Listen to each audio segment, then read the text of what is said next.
കേരളത്തിലെ തോത് നമ്മൾ പറഞ്ഞല്ലോ, ഏകദേശം 20 മുതൽ 35% ആളുകളിലാണ് അനീമിയ ഉള്ളത്. അപ്പൊ അതുകൊണ്ട് തന്നെ നമ്മൾ പോഷക വൈകല്യം കാരണമാണ് പല ആളുകളിലും ഇന്ത്യയിൽ ഇത്തരത്തിൽ ഉണ്ടാകുന്നതിന് പ്രധാന കാരണം ഇരുമ്പടങ്ങിയ ആഹാരങ്ങൾ നമ്മൾ ഭക്ഷണത്തിൽ ഉൾപ്പെടുത്താത്തത് കൊണ്ടാണ്.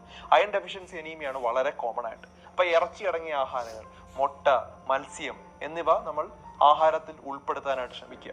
ഇരുമ്പിന്റെ ഘടകം വളരെയധികം അത് ഉള്ളത് കൊണ്ട് ശരീരം വേഗത്തിൽ അത് ആഗിരണം ചെയ്യുകയും ഹീമോഗ്ലോബിൻ നോർമലാക്കി വെക്കുകയും ചെയ്യും. വേറൊരു പ്രധാനപ്പെട്ട കാര്യം എന്ന് പറഞ്ഞാൽ, ഇരുമ്പടങ്ങിയ ആഹാരങ്ങൾ കഴിക്കുന്നതോടൊപ്പം നമ്മൾ കാപ്പി, ചായ എന്നിവ ഒരു 4 മണിക്കൂർ കഴിക്കാൻ പാടില്ല. അത് ഒരുമിച്ച് കഴിച്ചാൽ അത് അയണിന്റെ അബ്സോർപ്ഷനെ തടയും. അത് ആർക്കും അറിയാത്തൊരു കാര്യമാണ്.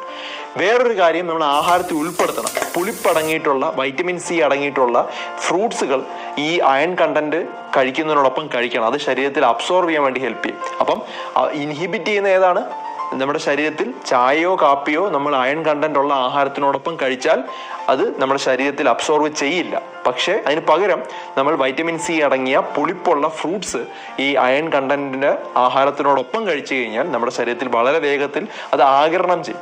ഇത് പല ആളുകൾക്കും അറിയാത്തൊരു കാര്യം. അപ്പൊ വളരെ വേഗം ഞാൻ ഇരുമ്പടങ്ങിയ ആഹാരങ്ങൾ ഒന്നുകൂടെ പറയാം. നിങ്ങളത് എല്ലാ ദിവസവും ആഹാരത്തിൽ ഉൾപ്പെടുത്താനായിട്ട് ശ്രമിക്കുക. അപ്പൊ ആദ്യമായിട്ട് മാംസത്തിൽ നമുക്ക് ചിക്കൻ വളരെ നല്ലതാണ്. കറി വെച്ച് തന്നെ കഴിക്കാനായിട്ട് നോക്കുക. മുട്ട, മത്സ്യത്തിലൊക്കെ ധാരാളം അയൺ കണ്ടന്റ് ഉണ്ട്, ആഹാരത്തിൽ ഉൾപ്പെടുത്തുക.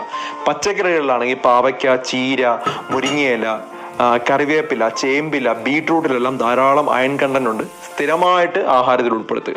പഴവർഗ്ഗങ്ങളിലായിട്ടുണ്ടെങ്കിൽ പപ്പായ, മാതളം, ഈന്തപ്പഴം ധാരാളം അയൺ കണ്ടന്റ് ഉള്ളതാണ്. പിന്നെ ഇതുകൂടാതെ പയർവർഗ്ഗങ്ങളിലും ഉണ്ട്, അതുകൊണ്ട് സ്ഥിരമായിട്ട് ഉൾപ്പെടുത്തുക.